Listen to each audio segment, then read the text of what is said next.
Bem, eu saúdo a todos na graça e na paz do nosso Senhor e Salvador Jesus Cristo, nosso único Deus. É uma satisfação ter você mais uma vez na sintonia do canal do Escatologia Plena e sempre com assuntos importantes para o nosso crescimento, para o nosso desenvolvimento na fé em Cristo Jesus. O Senhor disse em sua palavra: antes importa que nós cresçamos na graça e no conhecimento de Deus. É um crescimento, né? Então é necessário estarmos diante das Escrituras para obter esse conhecimento.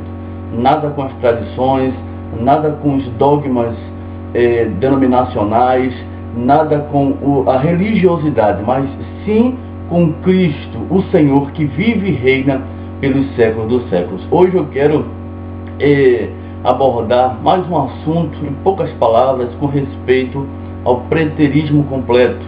O preterismo completo é o único meio pela qual podemos interpretar a escatologia bíblica de forma concisa, de forma respeitosa a Deus, de forma convincente. Não há como refutar tamanha verdade quando nos deparamos com a escatologia consumada proveniente do preterismo completo. Em nome de Jesus, isso aqui é uma verdade, né? Isso aqui é uma verdade que não pode ser de forma alguma deturpada, por mais que os contraditores queiram, né? Por mais com que os homens teólogos, os pastores, os estudiosos da Bíblia procuram desfazer. Constantemente recebemos aqui recados, recebemos aqui notificações de homens que tentam contradizer essa verdade, mas sempre cai em frustrações.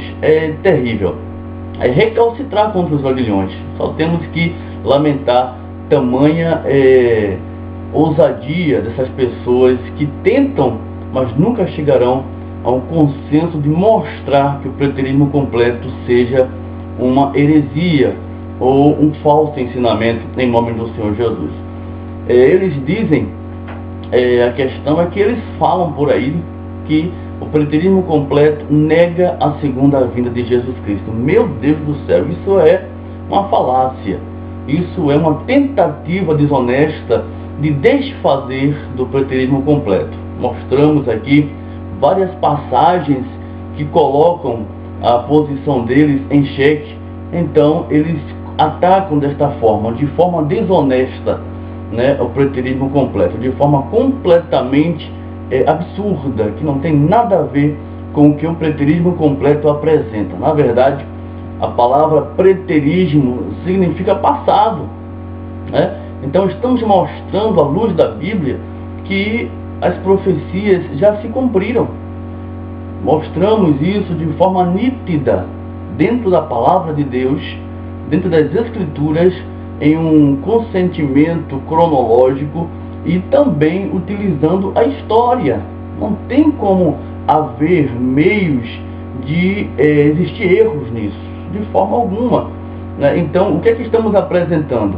Que a segunda vinda de Jesus Cristo já ocorreu, já aconteceu.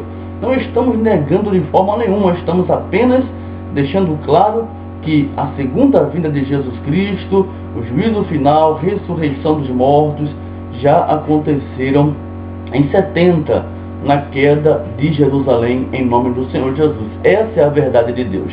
Então não estamos negando a segunda vinda de Jesus Cristo, estamos apenas colocando as profecias em seu lugar devido. E Jesus disse que não passaria a sua geração sem que tudo acontecesse. E tudo aconteceu. Segundo a palavra de Deus, deixa bem claro, em nome do Senhor Jesus, né? Eu queria aos contraditores em passar um texto e queria que eles fossem honestos, pelo menos para responder, né? Não ficar falando bobagens pela internet, nos cultos, né?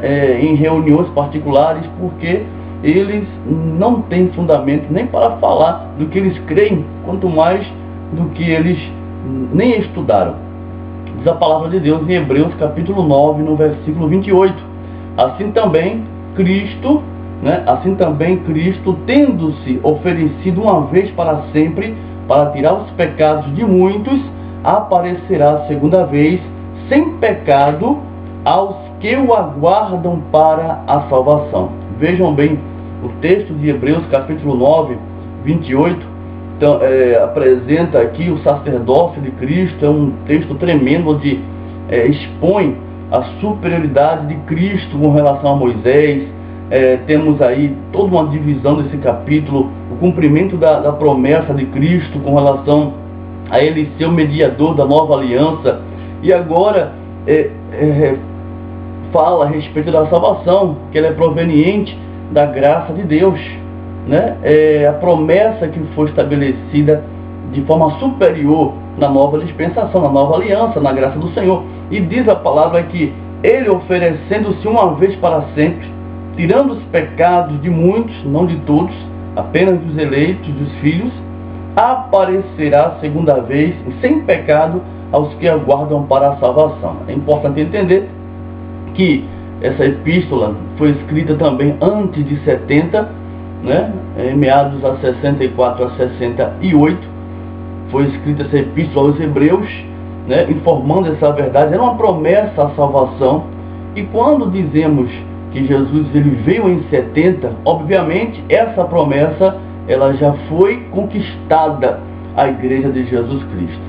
E os contraditores pregando por aí, ensinando ao contrário, dizendo que Jesus Cristo não veio ainda, os futuristas, os parciais preteristas, eles estão, obviamente, irmãos, de forma clara, categórica, dizendo que não há salvação. A salvação ainda não veio para a igreja.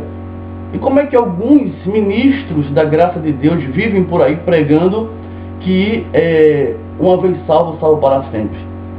Né? Que a salvação foi dada aos eleitos de Deus, uma vez que eles creem na palavra e são libertos pelo conhecimento. Então, não existe salvação ainda.